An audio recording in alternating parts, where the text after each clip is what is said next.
And I think in anyone's career, you get a couple opportunities to do something that you can truly evoke your own passions towards.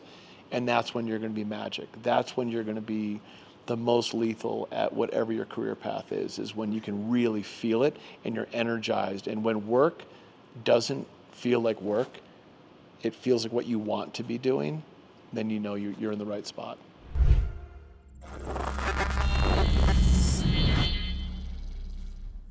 So today I'm here with Sean Lake, who is the CEO and co-founder of Bubs Natural. And today we're going to be doing a couple of things. First of all, talking about what it is to be a founder and entrepreneur.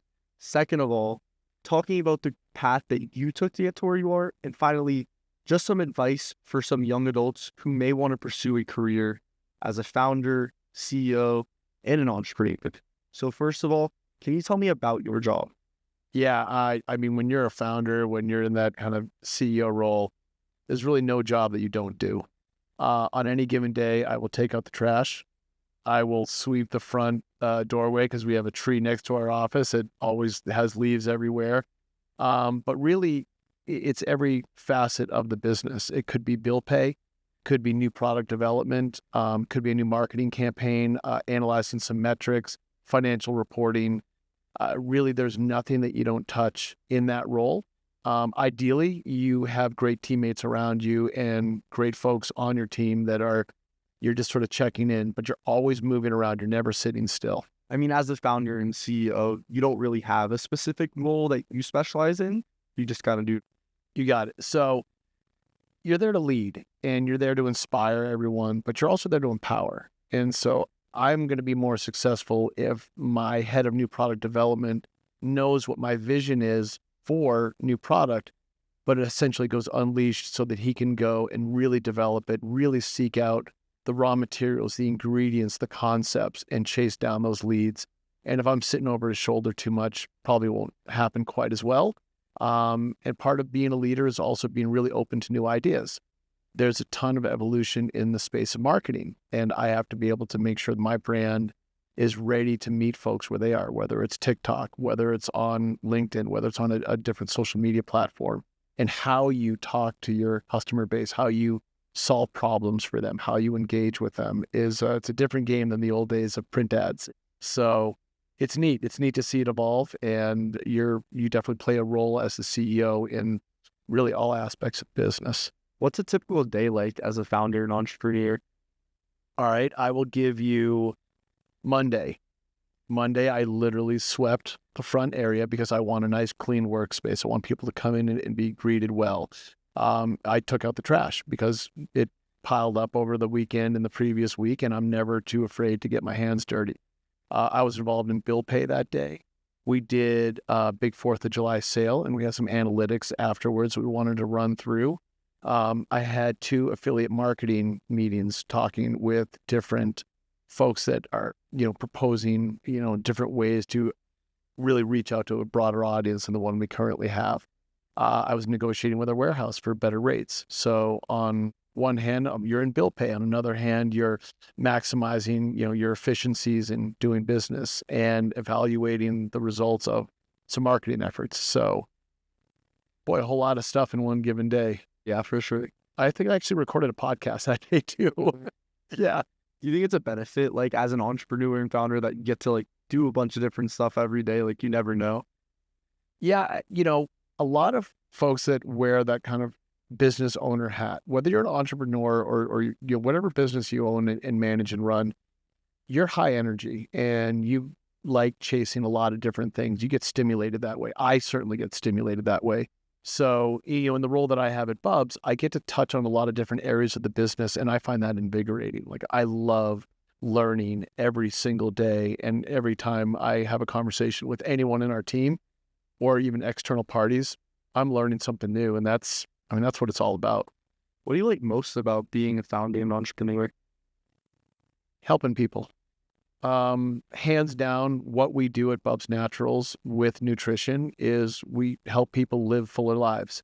And when I get a customer review or an anonymous note or someone reaching out, talking about how our products have improved their quality of life, it makes it all worthwhile. Like that just puts gas in the tank and fuels that fire to do more. So, I mean, starting a company, especially Bubs Naturals, is not like your typical job or your typical career path. So, I mean, I want to ask you, like, what inspired you to want to start this business and kind of be where you are today? So we have a little bit of a unique backstory, and I won't go too far back, but the Bubs Naturals brand is a tribute to my best friend and really my brother in life, a guy named Glenn Doherty, who was a Navy SEAL, whose call sign when he was in the Navy was Bub. He was killed in action protecting American lives, and the brand is a way to honor his memory and the great things that he stood for. So I was inspired to launch Bubs Naturals to pay tribute to my best friend and to help others live a full life. And those were things that Glenn really stood for, what that Bub really stood for. He stood for self-improvement. So our entire product line was architected around products that improve you. Second, Glenn was always helping others. So as part of our mission, we give 10% of all profits to military, charity, and charitable causes in Glenn's name. So we were inspired by this North Star of helping others and living a full life. That's great. So, when did you know this was the career for you? So it was a really, I think in a lot of entrepreneurial environments, you kind of capture lightning in a bottle. Someone has an idea, a spark, and another person comes along, or the situation just sort of propels itself and perpetuates itself into this big, giant light that you have to go for. And in this case, I started taking a dietary supplement called collagen protein, and it absolutely changed my life. And I was in my mid-40s. I was slowing down. I was feeling the wear and tear and the aches and pains, things you don't have to worry about yet. And I didn't want that. And my wife, bless her soul, introduced me to collagen. She said, "Hey, I heard this is supposed to help with your muscle recovery, with your joint health." She's like, "I'm going to take it because of hair, skin, and nails. It's supposed to be great for all of your connective tissue." I started taking it. I didn't believe in dietary supplements. I didn't believe in nutrition beyond what you eat at breakfast, lunch, and dinner. And it absolutely works. And after a couple of weeks of using the product, I felt my body changing, and I just became an absolute devoted follower. And after a few months, it absolutely changed my recovery, my mobility, my movement. And the spark for the company happened because it was a fast, trending, growing product. A guy I was doing some work projects with, who became my business partner, noticed that I was taking the product. I raved about how great I felt. And he said, "Man, this is a fast trending product on Amazon. We should start a business." And we both looked at each other and said, "Well, what would that look like?" And we both said at the exact same time, "Well, if we ever started a business, we'd have to do something cool for charity." And a little light bulb went off in my head about my best friend, Glenn. And we have a foundation called the Glenn Doherty Memorial Foundation that was started in his memory. And I said, well, this is exactly the kind of product that Glenn would have taken if he were alive. Glenn's call sign in the Navy was Bub. And this all just came together in this perfect package in that moment. It was a 5-minute conversation where we mapped out product we were going to launch with, the name of the company, charitable cause that we would support. And we went right away and called Glenn's family, his SEAL teammates, and we gave it the litmus test of, is this a good idea? Is this a bad idea? And we knew from those conversations that we had to do it. I mean, do you think that a lot of these startup companies come from 5-minute conversations, or do you think a lot of them are like brainstorming and long processes of like thinking about your product, thinking about your market, and all that? I think the product market fit is a very big part of a conversation. And most folks that go out and get an MBA and have traditional business background are looking for those openings. Think of Stance when they launched into socks. Think of, Vans and footwear. Think of, Apple and computers. I mean, there's so many examples. Then you've got folks that just look at a category and say, oh, collagen Products or that category kind of thing. And they're generic. Yeah. And yes, they're entrepreneurs. Yes, they're starting a business. They can go after a great logo and venture capital and pursue a business that way. And a lot of folks do. I feel we got incredibly lucky because this was personal. And when it's personal and you feel a genuine passion for what you're going to do and what you want to do, you're going to pour so much more of your energy into it. Otherwise, it's just, you're just kind of ticking some boxes along the way. And I think in anyone's career, you get a couple opportunities to do something that you can truly evoke your own passions towards. And that's when you're going to be magic. That's when you're going to be the most lethal at whatever your career path is when you can really feel it and you're energized. And when work doesn't feel like work, it feels like what you want to be doing, then you know you're in the right spot. What skills and qualities would you say are necessary and important to be successful in your field? Communication. You can't be a hermit. You have to be able to get out and meet people. You have to be a good listener. Be willing to network and be willing to know that you don't know everything. And that's one of the biggest follies I find in the space that I'm in, is that you meet a lot of folks that are absolutely dead set that they know everything. And You go out of it. you absolutely got to take the ego out of it. And that's when you really can open up your capacity to learn. What is the biggest challenge with being an entrepreneur? Getting punched in the face almost every single day. There's no day that goes by where everything is roses, everything's smooth, everything is smooth sailing. There's always going to be bumps in the road. You are going to get knocked down time and time again. And it's really in the fortitude of that business owner to get back up, rally the troops, get back after it. And it's a tough, tough space to be in. Like, don't enter it if you think it's going to be some cakewalk, because it is not. I mean, while we're talking about getting punched in the face, is there any significant moments or challenges that you had to face where you were like, damn, was really hard? Yeah, absolutely. Two that come to mind. One, early on, we ran out of inventory, and you can't sell it if you don't have it. And so that was a really valuable learning curve for us in demand planning. And how do you have enough product to be able to facilitate your cadence of sales? How did you overcome a problem like that? We wrote a lot of emails to the customers that were trying to buy the product, and we cashed in a lot of favors with our manufacturer to get that product made weeks ahead of schedule, so that it was more of a hiccup than, a monumental problem that could have derailed us. The second issue that we encountered, and this is, unique to the nutrition space, is we went through an FDA recall. And an FDA recall is when you have a product in the market that gets popped for one of the major allergens. In our case, we had a vegan non-dairy creamer that actually had dairy in it. And it was brought to our attention. And when that happens, you have to voluntarily notify the FDA. You have to pull all your product off the store shelves, and you have to reach out to every single customer who's ever bought the product and alert them they might have had exposure to dairy. We made it through it. It almost cost us the entire business. We made it through by the skin of our teeth. I mean, is that your guys' fault, or is it something that just kind of came up because of the supplements you guys were using? It's a great question. Yes and no.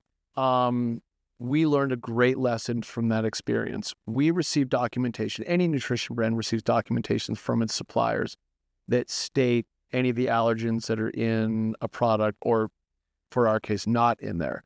And you also get certificates of analysis. You get ingredient lists. You get very comprehensive documentation on what you're purchasing to then produce and take to market. You also then have it tested again at your manufacturing facility. So there's several steps that are taken.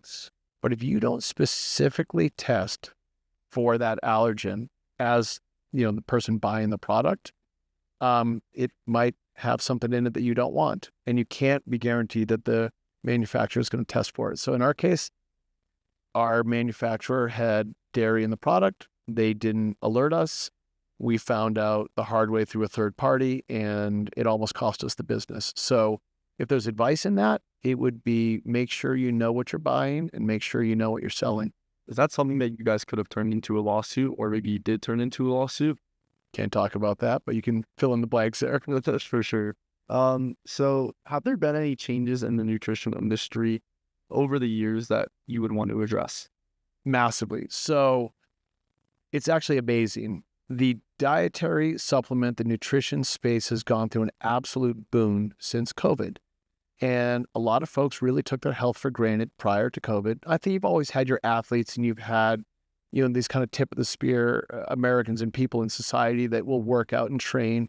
But when COVID happened, people really started taking their nutrition more seriously. And it's a great opportunity for a lot of businesses to level up and do a better job in presenting quality nutrition solutions to a lot of the world. So it's awesome. It's a great time to be in the nutrition space because, well, people want to be healthy. People want to live longer. They want great quality of life. And that's exactly where we meet them. So it's really neat to be in the position that we're in. And it's really neat to see Americans and just everyone around us taking their health more seriously. What is the best path for someone to take if they're interested in pursuing a career similar to yours? I would say my career is very nonlinear. It was in a lot of ways unplanned and unscripted. But what I would say is never miss an opportunity to ask questions and have conversations with those around you. You never know where you can get inspiration from. And if you've got a curious mind, if you feel like you're walking a slightly different path than others around you, learn more from everyone in your surroundings. I mean, I've learned so much from being able to work from really what I would call mavericks in the industry. I mean, I got to work for a guy named Jake Burt, who saw the world differently. I got to work for a guy named Ken Block, and he marketed to the world differently. And when you're around folks like that, you can really be inspired. But take the time to get to know them and ask questions and be curious. Be curious. Opportunities. 100%. All right, now I want to kind of back you up all the way to high school or maybe even before high school. Can you talk about the road that you took to get to where you are today? The one that I just called nonlinear. Not very linear, but So I loved political science in high school. I remember taking kind of a pre-law class and through the humanities and just loved it. At the same time, I loved skateboarding and I really fell in love with snowboarding. So I went off to college to get a degree in political science, thinking that I was going to graduate, get a degree, and either go to law school or go into some sort of government service. And I ended up dropping out of college after my freshman year to pursue a career to become a professional snowboarder. And my mom was horrified. My dad decided I would become a ditch digger. And I had this amazing fire in me to chase this thing that I dreamed about and thought about every single day, which was snowboarding.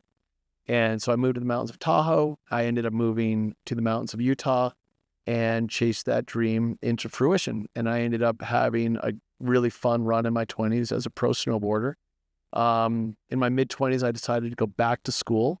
So how long did that career last as a professional stuff? About 5 years. So it was a pretty good run.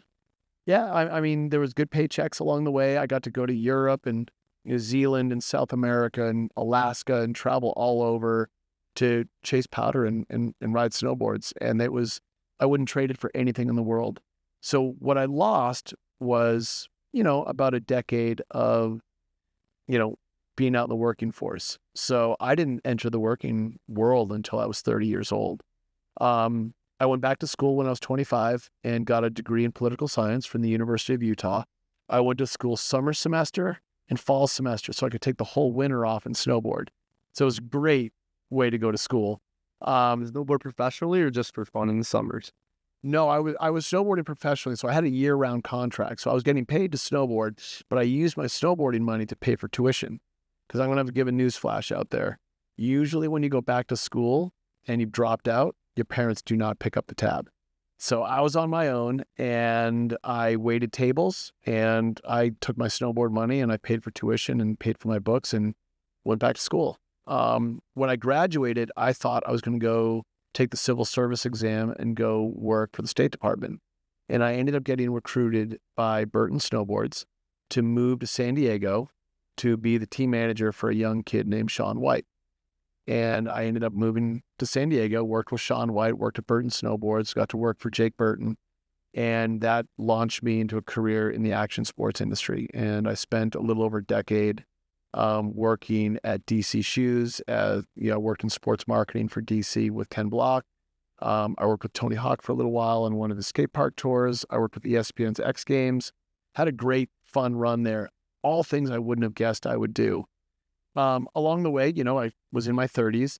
I discovered fitness. And my best buddy, Glenn Doherty, guy who was a ski bum with me, who joined the Navy and became a Navy SEAL, he taught me a lot about staying fit. And all of a sudden, I wasn't in my 20s anymore, and I wanted to stay fit and practice good nutrition. And Glenn kind of set me on that path. So all of that kind of dovetailed in the future towards launching Bubs. Obviously, you don't have a very linear career path, but what advice would you have for young adults who maybe want to just start a business or just aren't really sure about what they want to do, but they know they want to do something?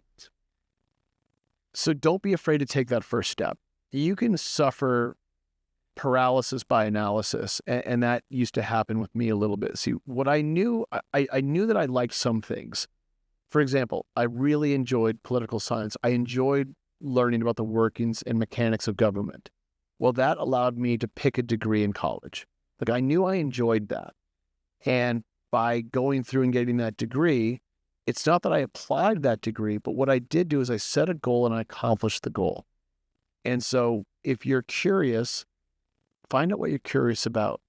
And then when you choose a degree, it may not be what you do for the rest of your life, but it shows a potential employer and it shows yourself that you can set a goal and accomplish that goal. And along the way, take in all the knowledge, because who knows who you're going to meet at college who's going to, veer you off in one direction or another direction.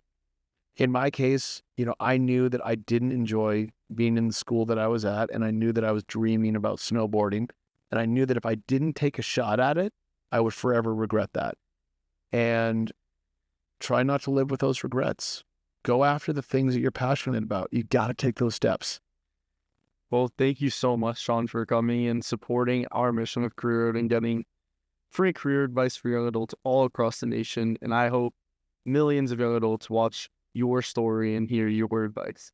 And I'm going to apologize to any of their parents that have to listen to that and go, wait. You interviewed a guy who dropped out of college? The good news is I did go back. So there's that. Right on. Thanks for having me. Of course. Thank you so much.